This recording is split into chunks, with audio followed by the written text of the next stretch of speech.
प्यारे दोस्तों, कुरान मजीद फुरकान हमीद में हजरत यूनुस अलैहिस्सलाम का जिक्र 6 सूरतों में आया है। एक सूरत निसा, दूसरा सूरत इनाम, तीसरी सूरत यूनुस, चौथी सूरत साफात, पांचवी सूरत अनबिया और छठी सूरत अल कलम है। दोस्तों, इनमें से पहली 4 सूरतों में आपका नाम मज़कूर है और आखिरी 2 सूरतों में अल ज़नून और साहबे हूद कहकर आपकी सिफत को पुकारा गया है। दोस्तों, मुअर्रिखीन का मानना है कि हजरत यूनुस अलैहिस्सलाम गो के इस्राएली नबी थे, लेकिन उन्हें नैनवा शहर के बाशिंदों की हिदायत के लिए भेजा गया था और नैनवा शहर में उस वक्त अशूरी अरब आबाद थे, जिनका मरकजी शहर नैनवा था, जो कि आज इराक का मौजूदा शहर मोसल कहलाता है। प्यारे दोस्तों, हजरत यूनुस अलैहिस्सलाम के वाक़यात को तफसील के साथ बयान करने से पहले हम आपको बताते चलें कि अशूरी कौम कौन थी जिनकी तरफ आप अलैहिस्सलाम को भेजा गया था और उनकी गुमराही के असबाब क्या थे और वो किन गुनाहों में मुब्तला थे और उनके मरकजी शहर नैनवा की क्या अहमियत थी। दोस्तों, जहाँ तक कौमी अशूर या अशूरियों का ताल्लुक है तो ये बुनियादी तौर पर अरब लोग थे। मोरखीन इन्हें सामी ग्रोह में शामिल करते हैं। कदीम दौर में ज़माना कबल मसीह के दौरान अरबों के मुख्तलिफ कबाइल और ग्रोह सहराए अरब से उठकर शमाल की जानब खुले मैदानों में आकर बसने लगे थे और वहाँ उन्होंने ऐसी शानदार तरक्की की कि अपनी ही सल्तनत कायम कर ली और उन सल्तनतों की ताकतों कुव्वत को उन्होंने बामे अरूज पर पहुँचा दिया था। दोस्तों, सहराए अरब से निकलकर शाम का रुख करने वाले अरब ग्रोहों में सबसे पहले अमूरी हमारे सामने आते हैं, जो सहराए अरब से निकलकर शमाल की तरफ चले गए। उसके बाद सहराए अरब से किनानी निकले, जिनको यूनानियों ने अशूरियों का नाम दिया। उसके बाद ये अशूरी सहराए अरब से निकलकर शमाल की तरफ चले गए और चौथा ग्रोह जो सहराए अरब से उठकर शमाल की तरफ बढ़ा था, वो लोग अरामी कहलाते थे। दोस्तों, बल्कि इब्रानी जो आजकल अपने आप को इसराइली या यहूदी कहलाते हैं, वो भी सहराए अरब से उठकर शाम की तरफ आए थे।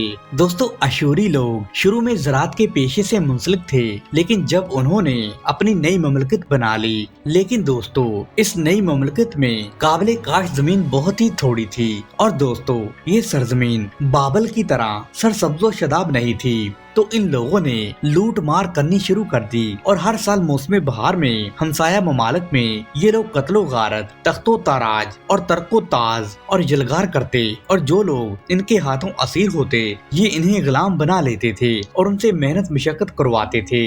दोस्तों, अशूरी इंतहाई ताकतवर थे और शुरू में बेरहम और शकील कलब भी थे और ये लोग कत्ल गारत को खुदा की मंशा के मुताबिक समझते थे।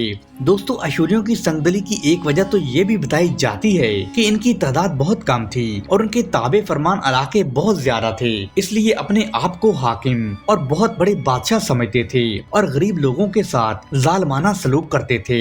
दोस्तों, कहा जाता है कि कुछ अरसे के बाद इस अशूरी कौम में 2 बड़े सरदार आए, जिनके नाम अस्मी दादान और शमाश रामिन थे। इन लोगों ने अशूरी कौम को मुतहद करके एक बड़ी ताकत बनाना शुरू कर दी। दोस्तों, ये दोनों सरदार बाप बेटा थे। इसमी दादान बाप था और शमाश रामन उसका बेटा था। ये दोनों किसी हद तक कौमी अशूर को मरकजियत देकर इसे एक ताकत और कुव्वत बनाने में कामयाब हो गए थे, लेकिन इन दोनों के आने के बाद लोगों ने इनकी तरफ कोई ध्यान नहीं दिया और ये कौम पहले की तरह अपने सरदारों के मातहत काम करने लगी। इसके बाद अशूरी कौम ने फिर करवट ली और उनमें से एक हुक्मरान उठा, उसका नाम शाह पलासर था। उसने हैरत अंगेज तौर पर इस कौम को फिर से मुतहद कर दिया। तारीख में उसको तुगलक पलास्कर के नाम से भी जाना जाता है और ये तुगलक पलासर मुतहद्दा कौम अशूर का बादशाह बना। ये शख्स इंतहाई जुर्रतमंद और दलेर था। दोस्तों, इसने अशूरियों का एक बहुत बड़ा लश्कर तैयार कर लिया और उस लश्कर के जरिए इसने आसपास की ताकतवर कौमों को मगलूब करने का इरादा कर लिया और अपनी ताकत और कुव्वत में इजाफा करने के बाद अशूरियों का यही बादशाह तुगलक पलासर आंधी और तूफान की तरह हरकत में आया। पहले इसने बाबल को अपना हदफ बनाने की कोशिश की, इसलिए कि बाबल से अशूरियों को बहुत सारी शिकायतें थीं। दरअसल माजी में कुछ आसपास के वहशी कबाइल अशूरियों पर हमला आवर होते थे और उनके मरकजी शहर नैनवा में लूट मार का बाजार गर्म करते थे और बाबल की हुकूमत उन लोगों की पुष्ट पनाही किया करती थी। दोस्तों बाबल में उस वक्त काशी की हुकूमत थी। ये काशी बुनियादी तौर पर कुरत थे और जबले जागरवां इनका बहुत बड़ा मरकज था और ये लोग वहीं से उठकर बाबल पर काबिज हो गए थे। दोस्तों बहरहाल अशूरियों का बादशाह तुगलक अजाब बनकर बाबल पर हमला आवर हो गया और कासियों को उसने बदतरीन शिकस्त से दो चार कर दिया और उसने बाबल पर कब्जा कर लिया। अब बाबल की फतह के बाद अशूरियों की ताकत और कुव्वत में बहुत ज्यादा इजाफा हो गया और उनकी सल्तनत वसी से वसीतर होती चली गई। दोस्तों हजरत यूनुस अलैहिस्सलाम की कौम अशूर से मुतल्लक मौरखीन लिखते हैं कि अशूरियों ने पहले पहल तुगलक पलासर अव्वल के मातहत अजीम शान सल्तनत के रस्ते पर जो कदम रखा था वो किसी हद तक कबल अज वक़्त था। तुगलक पलासर ने 1094 काफ मीम में शाम पर हमला किया और वो फातेह करार पाया। उसके बाद वो जबले तारूस की तरफ बढ़ा। दोस्तों ये एक बहुत बड़ा कोहस्तानी सिलसिला है जो आजकल अनातोलिया के मैदानों में वाक़या है जो कि तुर्की की हुकूमत का हिस्सा है। दोस्तों यहाँ इस दौर में एक जबरदस्त कौम आबाद थी। इन अशूरियों ने अपनी ताकतों कुव्वत से हितियों को भी रौंद कर रख दिया था और ऐलान किया था कि हितियों के जानशीन की हैसियत से हम शाम के मालिक हैं। इनके अलावा जबले उर्दूस और सैदा और दूसरे कई इलाकों ने इनके नीचे मातहती कबूल कर ली थी। दोस्तों इस फतेह के बाद अशूरियों के बादशाह ने बड़े बड़े चट्टान कटवाए और अपने देवताओं के बुत बनाने की गरज से इन्हें अशूरिया भेज दिया। दोस्तों ये लोग बुतों की पूजा किया करते थे और उन्हें अपने देवता और खुदा मानते थे और ये लोग बड़े गुमराही के रास्ते पर चल रहे थे। और दोस्तों ये लोग गुमराही और बड़े बड़े गुनाहों में मुब्तला थे। दोस्तों तोते पलासर ने दरिया फरात के पास जितना इलाका था वो सारा फतह कर लिया और बहुत जल्द वो अपनी फौज को लेकर अरामी शहर पर काबिज हो गया। ये अरामी भी अरब के सहराओं से निकलकर शमाल की इन सरजमीनों की तरफ आए थे और ये बुनियादी तौर पर अरब ही थे। और दोस्तों कहा जाता है कि बाद में उन अरामियों ने उन अशूरियों के फतह करदा इलाकों को दोबारा वापस ले लिया था। तब अशूरियों का एक और बादशाह अशूर नासर पाल 884 काफ मीम से 859 काफ मीम के दौरान हरकत में आया। जो इलाके अरामी अरबों ने अशूरी अरबों से वापस ले लिए थे उसने दोबारा उन पर कब्जा कर लिया। चुनाचे जो हुकूमत अमली इससे पहले अशूरियों के बादशाह तोतल पलासर ने शुरू की थी वही उनके दूसरे बादशाह अशूर नासर पाल ने भी की और शमाल की तरफ बढ़ते हुए उसने कई इलाके फतह कर लिए। दोस्तों फिर वो जुनूब की तरफ बढ़ा और दरिया आसी को पार करता हुआ लेबनान में दाखिल हो गया और इस तरह किसी बड़ी मुज़ाहमत के बगैर समंदर के किनारे में पहुंच गया और यहीं पर किनानी शहरियों ने आर्जी तौर पर इसकी अतात कबूल कर ली। दोस्तों फनीकियों को दूसरे अल्फाज में किनानी भी कहा जाता है। यूनानी उन्हें फनीकी कहते थे, दूसरी कौमें उन्हें किनानी कहती थीं। ये भी बुनियादी तौर पर अरब ही थे और अरब के सहरा से निकलकर ये शिमाली इलाकों की तरफ कूच कर गए थे और यहीं पर आकर आबाद हो गए थे। दोस्तों अशूरियों की जानब से दजला फराज से शाम पर ये पहला हमला था और इसकी कैफियत फिरौने मिस्र के हमले की मिसाल थी जो 100 साल पहले शाम पर हुआ था। चुनाचे अशूरियों के बादशाह अशूर नासर पाल और उसके बेटे और जानशीन शलब नासर सालस ने वो अस्करी और फौजी तरबियत मुकम्मल की जिसकी वजह से उनका वतन और उनकी सल्तनतें मगरबी एशिया की एक अजीम ताकत बनकर उभरी। दोस्तों अशूरी बहुत ज्यादा ताकत पकड़ चुके थे और वो कुफ्र और शिरक में इस कदर मुब्तला हो चुके थे कि वो हर बड़े से बड़ा गुनाह करते थे। दोस्तों इन्हीं हालात में अल्लाह सुब्हाना व तआला ने हजरत यूनुस अलैहिस्सलाम को इस इलाके की तरफ मबूस फरमाया। दोस्तों मोरखिन इस्लाम और अहले किताब इस बात पर मुत्फिक हैं कि हजरत यूनुस अलैहिस्सलाम के नसब से मुतल्लक इससे ज्यादा कोई और बात साबित नहीं है कि उनके वालिद मोहतरम का नाम मती था और बाज लोगों ने तो ये भी कहा है कि मती हजरत यूनुस अलैहिस्सलाम की वालिदा का नाम है, मगर ये बड़ी गलती है इसलिए कि बुखारी शरीफ की एक रवायत में हजरत अब्दुल्ला बिन अब्बास रज़ियल्लाहु ताला अन्हो से मज़कूर है कि मती वालिद का नाम है और अहले किताब हजरत यूनुस अलैहिस्सलाम का नाम यूना और उनके वालिद का नाम उम्मती बताते हैं। लिहाजा यूनुस बिन उम्मती और यूना बिन उम्मती में कोई नुमाया फर्क नहीं है, बल्कि ये अरबी और इब्रानी ज़बानों की लफ्जी ताबीर का फर्क है। दोस्तों जहाँ तक हजरत यूनुस अलैहिस्सलाम के मबूस किए जाने के जमाने का ताल्लुक है तो हाफिज इब्ने हिजर फरमाते हैं कि हजरत यूनुस अलैहिस्सलाम के जमाने का तारीखी तयन करना तो मुश्किल है। अलबत्ता बाज मोरखीन ने ये जरूर कहा है कि जब ईरान यानी फारस में तवाइफुल मलूकी का दौर था तो उस वक़्त नैनवा में हजरत यूनुस अलैहिस्सलाम का ज़हूर हुआ था। दोस्तों हजरत अब्दुल कादिर फरमाते हैं कि हजरत यूनुस अलैहिस्सलाम हिजकेल के अहद से ताल्लुक रखते हैं। चनाचा वो तहरीर फरमाते हैं कि हिजकेल के पारों में थे। यूनुस अलैहिस्सलाम ने बड़े शौक में इबादत की और दुनिया से अलग हो गए और अल्लाह ने उनको शहर नैनवा में मुशरिकों की तरफ भेजा ताकि वो उनको बुतों को पूजने से मना करें और उनको अल्लाह की वहदानियत का सबक दें। लेकिन इस जगह हिजकेल के नाम पर मोरखिन को ये मुगालता होता है कि वो हिजकेल को बादशाह समझते हैं, हालांकि बनी इसराइल में इस नाम का कोई भी बादशाह नहीं गुजरा। दोस्तों दरअसल हिजकेल से मुराद मशहूर पैगंबर हिजकेल हैं। इस तहकीक से ये बात भी वाज़ेह होती है कि हजरत यूनुस अलैहिस्सलाम इसराइली पैगंबर थे। दोस्तों इमाम बुखारी ने कुताबुल अनबिया में जो जिक्र किया है और उन्होंने अपनी तहकीक के मुताबिक जो अनबिया की तरतीब कायम की है उसमें हजरत यूनुस अलैहिस्सलाम का जिक्र हजरत मूसा अलैहिस्सलाम और हजरत शुएब अलैहिस्सलाम और हजरत दाऊद अलैहिस्सलाम के दरमियान में किया गया है।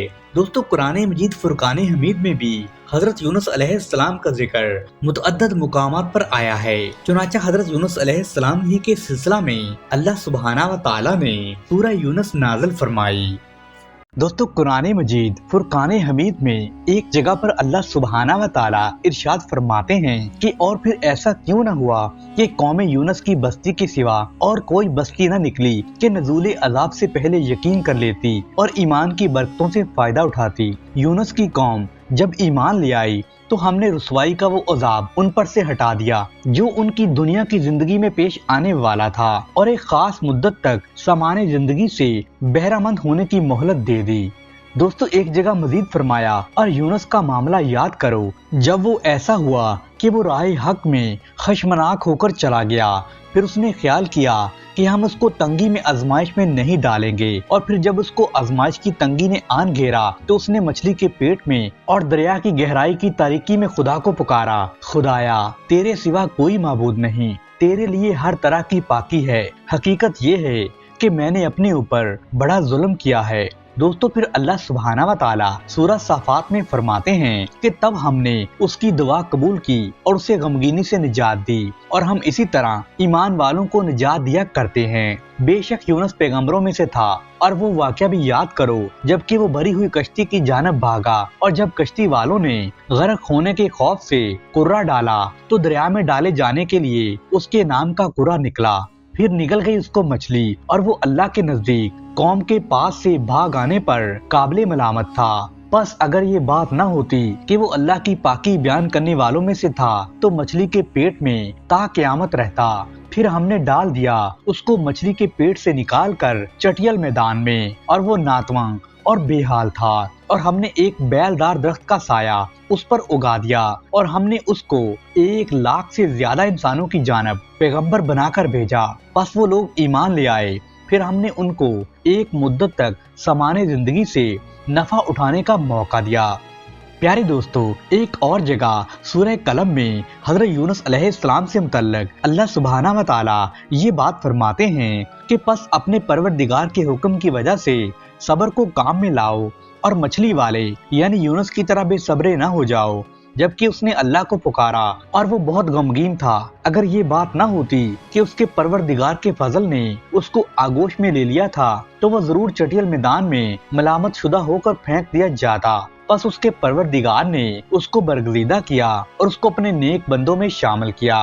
दोस्तों जहाँ तक हजरत यूनुस अलैहिस्सलाम के हालात का मुफस्सल जिक्र है तो हजरत यूनुस अलैहिस्सलाम का वाक़या जिसका कुछ हिस्सा कुरान मजीद फुरकान हमीद में मज़कूर है और कुछ रवायतों हदीस और तारीख से साबित होता है वो ये है कि हजरत यूनुस अलैहिस्सलाम की कौम इराक में मोसल के मशहूर मकाम नैनवा में बसती थी और उनकी तादाद कुरान करीम के मुताबिक 1 लाख से ज्यादा बताई जाती है। उनकी हिदायत के लिए अल्लाह सुब्हाना व तआला ने हजरत यूनुस अलैहिस्सलाम को नबी बनाकर भेजा तो उनकी कौम ने ईमान लाने से इनकार कर दिया। बस हक ताला ने हजरत यूनुस अलैहिस्सलाम को हुक्म दिया कि इन लोगों को आगाह कर दो कि 3 दिन के अंदर अंदर तुम पर अज़ाब इलाही आने वाला है। हजरत यूनुस अलैहिस्सलाम ने अल्लाह के हुक्म के मुताबिक अपनी कौम में ये ऐलान कर दिया तो उनकी कौम ने आपस में मशवरा किया तो उन सब का इस बात पर इत्फाक हुआ कि हमने कभी हजरत यूनुस अलैहिस्सलाम को झूठ बोलते हुए नहीं देखा, इसलिए उनकी बात नजरअंदाज करने के काबिल नहीं है। दोस्तों, मशवरे में ये बात तय पाई कि ये देखा जाए कि यूनुस अलैहिस्सलाम रात को हमारे अंदर अपनी जगह मुकीम रहते हैं तो समझ लो कि कुछ नहीं होगा। अगर वो यहाँ से कहीं और चले गए तो यकीन कर लो कि सुबह हम पर अजाब आएगा। दोस्तों, हजरत यूनुस अलैहिस्सलाम रात को उस बस्ती से निकल गए। जब सुबह हुई तो अजाब इलाही एक स्याह धुएं और बादल की शक्ल में उनके सर पर मंडलाने लगा और आसमान से नीचे उनके करीब होने लगा तो उनको यकीन हो गया कि अब हम सब हलाक होने वाले हैं। ये देखकर वो सब लोग हजरत यूनुस अलैहिस्सलाम को तलाश करने लगे ताकि उनके हाथ पर मुशर्रफ बा ईमान हो जाएं और अपने पिछले गुनाहों से तौबा कर लें। मगर बड़ी तलाश के बाद भी उन्हें हजरत यूनुस अलैहिस्सलाम नहीं मिले तो वो खुद ही खलूसे नियत के साथ तौबा और इस्तिग़फ़ार में लग गए। बस्ती से वो सब लोग एक मैदान में निकल आए। औरतें, बच्चे, जानवर सब उस मैदान में जमा कर दिए गए और उन सब ने टाट के कपड़े पहनकर इज्जो-ज़ारी के साथ उस मैदान में तौबा करने लगे और अजाब से पनाह मांगने लगे। वो इस तरह तौबा इस्तिग़फ़ार कर रहे थे कि पूरा मैदान आहो बका से गूंजने लगा। दोस्तों, रिवायत में आता है कि अल्लाह सुब्हानहू व तआला ने उनकी तौबा कबूल फरमा ली और उनसे अजाब हटा दिया। और रिवायत में ये भी आता है कि ये अशूर यानी 10 मुहर्रम का दिन था। इधर हजरत यूनुस अलैहिस्सलाम जब बस्ती से बाहर इस इंतजार में थे कि अब इस कौम पर अजाब नाज़िल होगा तो आप अलैहिस्सलाम को उन लोगों के तौबा इस्तिग़फ़ार का इल्म नहीं था। जब अजाब इलाही टल गया तो उनको फिक्र हुई कि वो लोग मुझे झूठा करार देंगे कि मैंने ऐलान किया था कि 3 दिन के अंदर अंदर अजाब इलाही आ जाएगा। दोस्तों, उस वक्त उस कौम में ये कानून था कि जो भी कोई आदमी झूठ बोलता था और अपने कलाम पर कोई गवाही नहीं पेश करता था तो उसको कत्ल कर दिया जाता था। तो हजरत यूनुस अलैहिस्सलाम को ये फिक्र लाहक हुई कि कहीं ये लोग मुझे झूठा करार देकर कत्ल न कर दें। दोस्तों, अनबिया अलैहिस्सलाम हर गुनाह और मासियत से मासूम होते हैं मगर इंसानी फितरत और तबीयत से जुदा नहीं होते। उस वक्त हजरत यूनुस अलैहिस्सलाम को तबई तौर पर मलाल था कि मैंने हुक्म इलाही का ऐलान किया था और अब मैं ऐलान की वजह से झूठा करार दिया जाऊंगा। अगर अब मैं वापस जाऊं तो किस मुंह से जाऊं? कौम के कानून के मुताबिक मुझे कत्ल कर दिया जाएगा। दोस्तों, इसी रंजो गम और परेशानी के आलम में आप अलैहिस्सलाम उस शहर से निकल जाने के इरादे से चल दिए। यहाँ तक कि आप अलैहिस्सलाम बहेरा रोम के किनारे पहुँच गए। वहाँ आप अलैहिस्सलाम ने एक कश्ती देखी जिसमें लोग सवार हो रहे थे। फिर हजरत यूनुस अलैहिस्सलाम को उन लोगों ने पहचान लिया और बगैर किराए के अपनी कश्ती में सवार होने दिया। दोस्तों, जब कश्ती रवाना हुई और समंदर के बीचों बीच पहुँच गई तो वो वहाँ पर ठहर गई। वो ना आगे बढ़ती थी ना पीछे चलती थी। तो कश्ती वालों ने ऐलान करा दिया कि जब हमारी कश्ती में कोई जालिम, गुनहगार या भागा हुआ गुलाम सवार हो जाता है तो ये कश्ती खुद ब खुद रुक जाती है। उस आदमी को सामने आना चाहिए क्योंकि एक आदमी की वजह से सब लोगों पर मुसीबत न आए और ये कश्ती समंदर में डूब न जाए। दोस्तों, अब हजरत यूनुस अलैहिस्सलाम बोल उठे कि वो भागा हुआ गुलाम गुनहगार मैं हूँ क्योंकि मैं अपने शहर से गायब होकर कश्ती में सवार हुआ हूँ और ये सब मैंने अल्लाह के हुक्म के बगैर किया है और बगैर इज़्ने इलाही के मैं इस तरफ आ निकला हूँ। दोस्तों, हजरत यूनुस अलैहिस्सलाम की पैगम्बराना शान ने एक गुनाह करार दिया कि पैगंबर की नकलो हरकत बिला इज़्न के नहीं होनी चाहिए थी। इसलिए फरमाया कि मुझे तुम लोग दरिया में डाल दो तब तुम इस अजाब से बच जाओगे। दोस्तों, कश्ती वाले इस पर तैयार नहीं हुए बल्कि उन्होंने कुरा अंदाजी की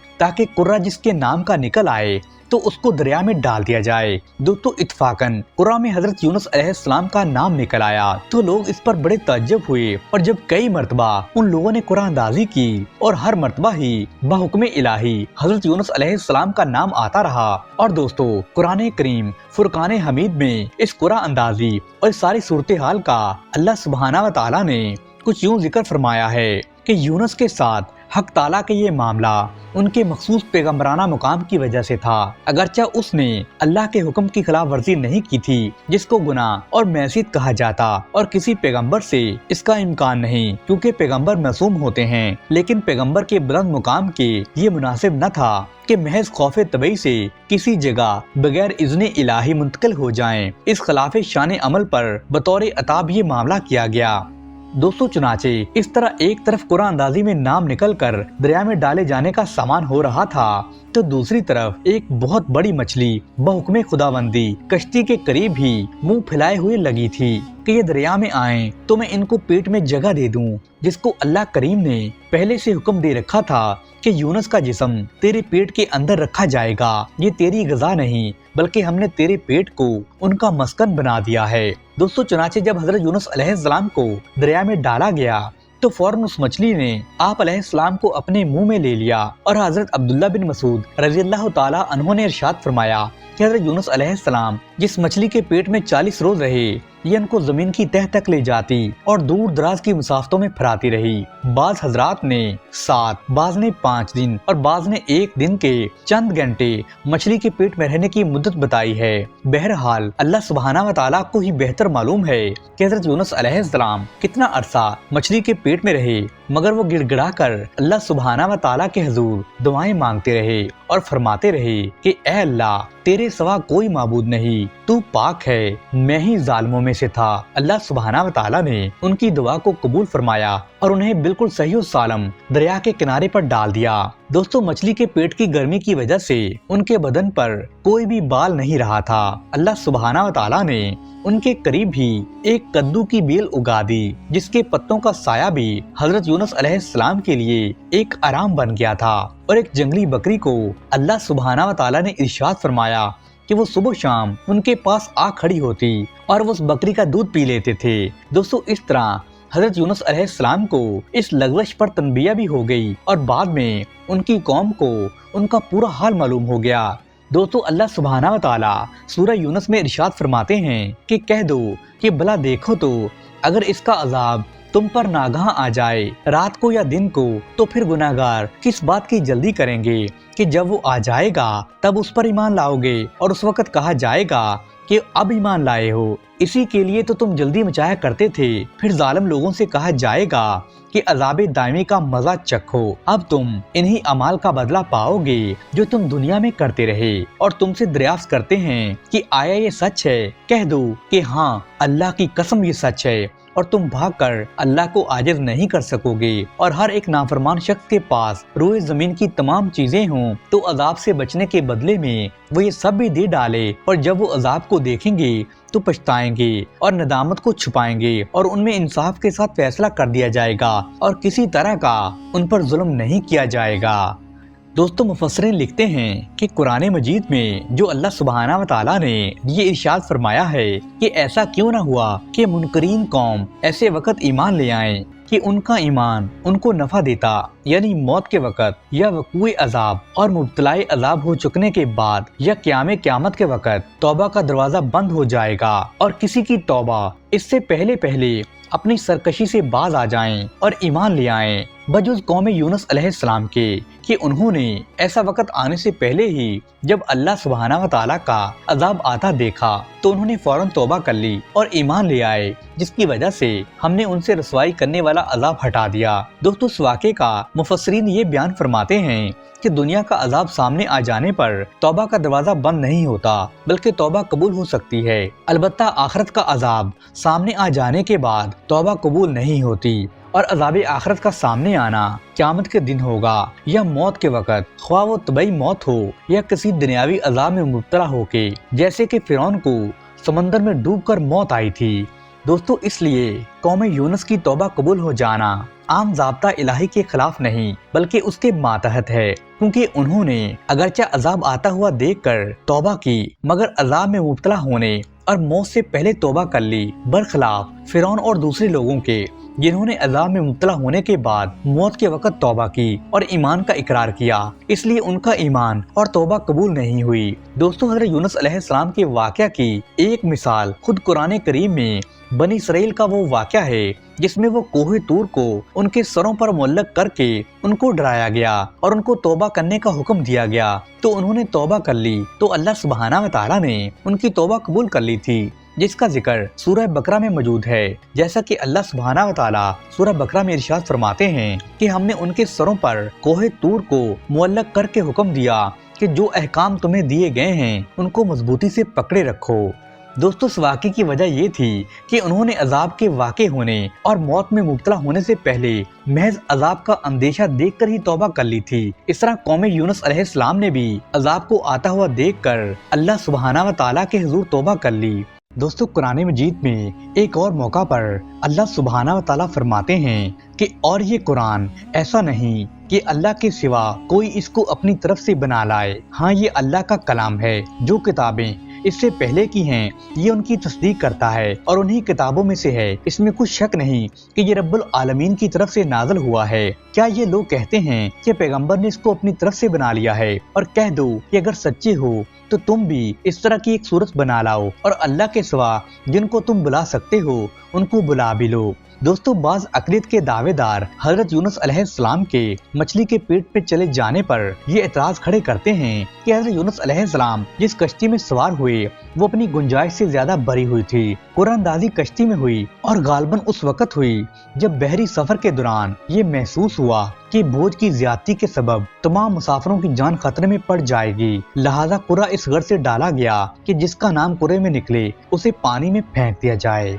दोस्तों, कुरा हजरत यूनुस अलैहिस्सलाम ही के नाम निकला और वो समंदर में फेंक दिए गए और एक मछली ने उनको निगल लिया। और फिर इस इब्तला में हजरत यूनुस अलैहिस्सलाम इसलिए मुब्तला हुए कि वो अपने आका यानी खुदावंद कदूस की इजाजत के बगैर अपने मुकामी मबूसियत से फिरार हो गए थे। और इस पर हजरत यूनुस अलैहिस्सलाम ने बड़ी आजिज़ी और इनकसारी से दुआ मांगना शुरू की कि नहीं है कोई माबूद तेरे सिवा मगर तू पाक है, बेशक मैं कसूरवार हूँ। और फिर ये कि जब हजरत यूनुस अलैहिस्सलाम ने अपने कसूर का एतराफ कर लिया और एक बंदा मोमिन कामिल की तरह उसकी तस्बीह में लग गया तो अल्लाह सुब्हानहू व तआला के हुक्म से मछली ने उनको साहल पर उगल दिया। और ये साहल एक चटियल मैदान में था, उसमें कोई रुईदगी नहीं थी और ना ही कोई ऐसी चीज जो हजरत यूनुस अलैहिस्सलाम पर साया करती और ना वहाँ ग़िज़ा का कोई सामान मौजूद था। दोस्तों, इस बात पर एतराज करते हुए अक़लियत के दावेदार तो ये भी कहते हैं कि मछली के पेट में जाकर किसी इंसान का जिंदा निकल आना नामुमकिन है। मगर जब हम आलमी हालात और तारीख का जायजा लेते हैं तो 19वीं सदी के आखिर में इन नाम नहाद अक़लियत पसंदों के मुंह पर एक तमाचा मारा जाता है। 19वीं सदी के आखिर में अक़लियत के घर इंग्लिस्तान के साहल से करीब एक वाक़या पेश आया जो अक़लियत पसंदों के दावे की तरदीद करता है। दोस्तों, अगस्त 1891 में एक जहाज जिसका नाम स्टार ऑफ द ईस्ट था उस पर कुछ मछेरे व्हेल मछली के शिकार के लिए गहरे समंदर में चले गए। वहां उन्होंने एक बहुत बड़ी मछली को जो 20 फुट लंबी, 5 फुट चौड़ी और 100 टन वजनी थी उसको सख्त जख्मी कर दिया।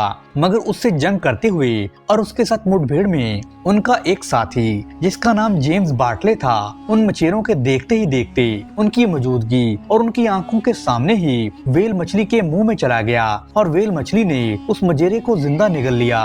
और दूसरे रोज उसी जहाज के उन मछेरों को वो व्हेल मछली मरी हुई मिल गई और उन्होंने बड़ी मुश्किल से उसे जहाज पर चढ़ाया और फिर तवील जद्दोजहद के बाद उन लोगों ने उसका पेट चाक किया तो उनका साथी जेम्स बार्टले उसके अंदर से जिंदा बरामद हो गया। दोस्तों, ये आदमी मछली के पेट में पूरे 60 घंटे रहा। अब गौर करने की बात तो ये है कि अगर मामूली हालात में आम और मामूली आदमी फितरी तौर पर एक मछली के पेट में 60 घंटे रह सकता है तो क्या ऐसा मुमकिन नहीं कि गैर मामूली हालात में जब अल्लाह सुब्हानहू व तआला मौजूदाना अंदाज में अपने किसी बंदे को मछली के पेट में रखे तो फिर ऐसा कैसे मुमकिन नहीं हो सकता।